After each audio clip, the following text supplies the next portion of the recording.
राधे राधे दोस्तों, कैसे हो आप सभी। स्वागत है आप सभी का रेखा की दुनिया में। आज थी कृष्ण जन्माष्टमी और मुझे बनाना था शाम के लिए कुछ भोग। साथ में मेरे जो बाल गोपाल है ना, उनको भी तैयार करना था। तो आज मैं वही आप सबके साथ शेयर करूंगी इस ब्लॉग में। तो अभी हो रहा है लगभग दोपहर के 2-2:30 समथिंग बज रहे होंगे और मौसम इतना सुहाना हो रहा है, लेकिन धूप बहुत तेज़ हो रही है।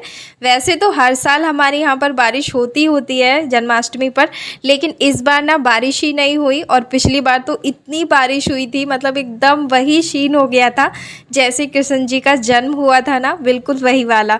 तो अभी यहाँ पर आ गए हैं ध्रुव, नहा धो लिए हैं अच्छे से और लगभग दोपहर के 2-2:30 समथिंग बज ही रहे होंगे। टाइम मैंने बता दिया आप सभी को। तो मैं इन्हें तैयार कर रही हूँ। और आज ना मैं भी काफ़ी ज़्यादा लेट नहाई थी, क्योंकि थोड़ा किचन वगैरह साफ़ किया था मैंने।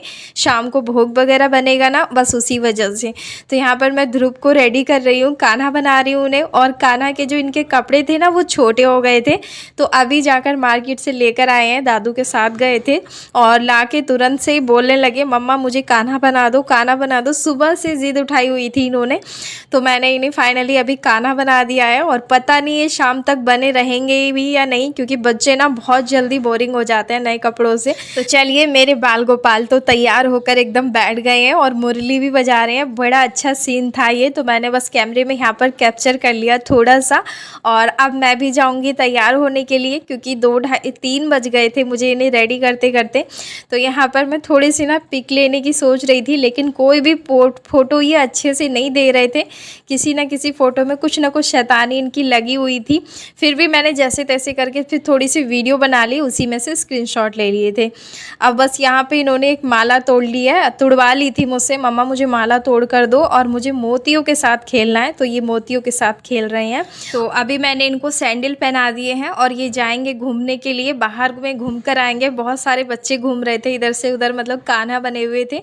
तो ये भी जाएंगे दादू के साथ। तब तक मैं घर का थोड़ा मोटा और काम निपटाऊंगी, क्योंकि काम इतने ज़्यादा रहते हैं ना कि पता ही नहीं चलता कहाँ से शुरुआत करें। तो बस अभी मैं तैयार हो गई हूँ और शाम के बज रहे हैं, अभी 7 बज रहे होंगे समथिंग। तो मैंने शाम का जो दिया बाती थी ना, वो तो कर दी थी, लेकिन अब मुझे भोग बनाना है। और आप यकीन नहीं करोगे, आज ना ध्रुव बहुत जल्दी सो गए थे, क्योंकि उन्हें रात को उठना होता है 12 बजे, तो इसीलिए जल्दी उठ जाते हैं, जल्दी सो जाते हैं।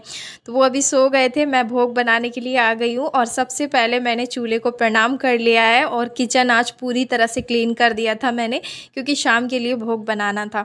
तो मैंने यहाँ पर सुबह में ना कुछ मखाने भूनकर रख दिए थे, तो वही ले लिए हैं। और क्वांटिटी मैं कोई यहाँ पर नाप तोल के नहीं बता रही हूँ आपको, मैंने बस अंदाजे से ले लिए हैं, 2 कटोरी के बराबर होंगे समथिंग। तो यहाँ पर इनको एकदम बारीक सा मैंने पीस लिया है। और सबसे पहले मिठाई बनाऊंगी मैं, तो मैंने यहाँ पर दूध उबाल लिया है। और जो दूध था ना, उसकी क्वांटिटी थी लगभग 1.5 लीटर समथिंग दूध होगा, और गाय का दूध है, क्योंकि जन्माष्टमी पर ना गाय के दूध का भोग बहुत ही अच्छा माना जाता है। और मेरे घर तो गाय का ही आता है, क्योंकि मैं ध्रुव को गाय का ही दूध पिलाती हूँ। तो यहाँ पर मैंने डाल दिया है इसमें पिसा हुआ मखाना, ऊपर से चीनी भी साथ में ही डाल दूँगी, कुटी हुई इलायची डाल दी है, थोड़े से ड्राई फ्रूट डाल दिए हैं।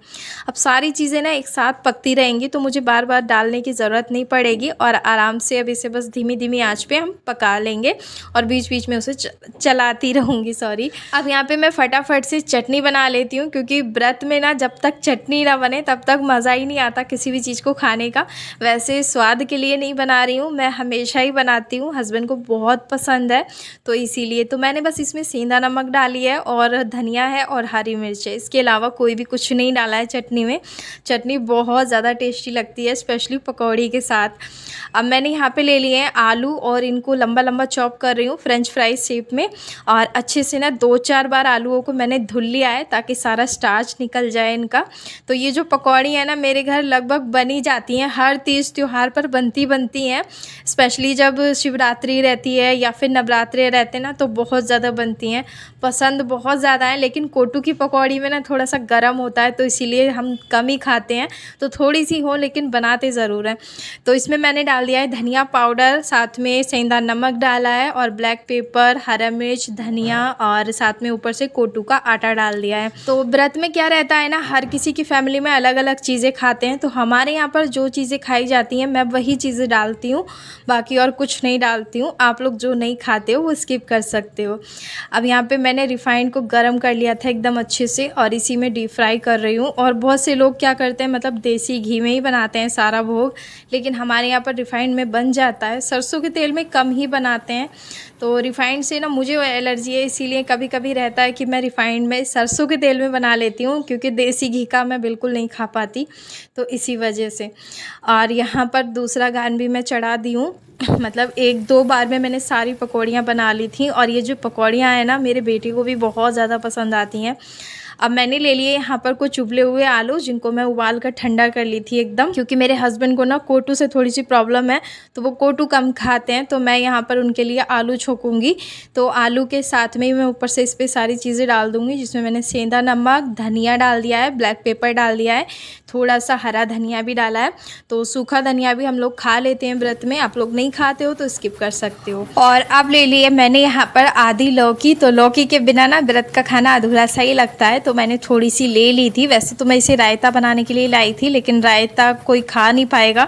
अभी मौसम जैसा चल रहा है ना, तो दही खाने की उतनी इच्छा हो नहीं रही थी, तो मैं सोची कि रायता नहीं बना रही हूँ, तो लौकी की भी मैं पकौड़ी बना ले रही हूँ यहाँ पर थोड़ी सी, कि अगर हस्बैंड आलू की नहीं खाएंगे तो लौकी की खा लेंगे।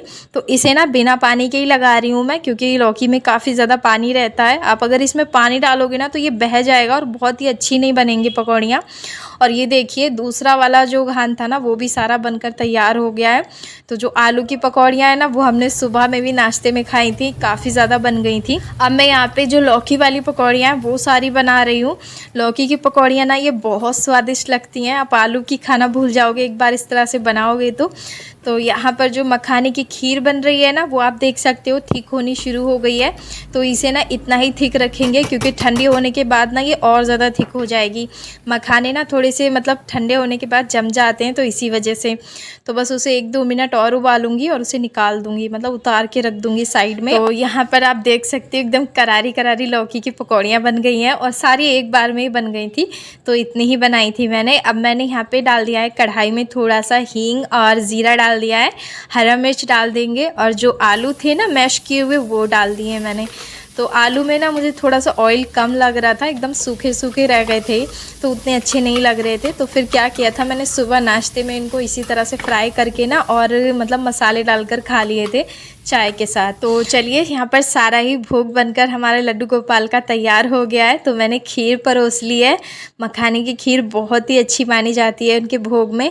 और पकौड़ी रख ली है यहाँ पर लौकी वाली, साथ में आलू की भी रख ली है हमने, और इधर सूखे जो आलू है ना वो भी रख लिए हैं। तो आलू ना थोड़े से क्रिस्पी कर लिए थे मैंने, इससे और ज़्यादा टेस्टी लगते हैं।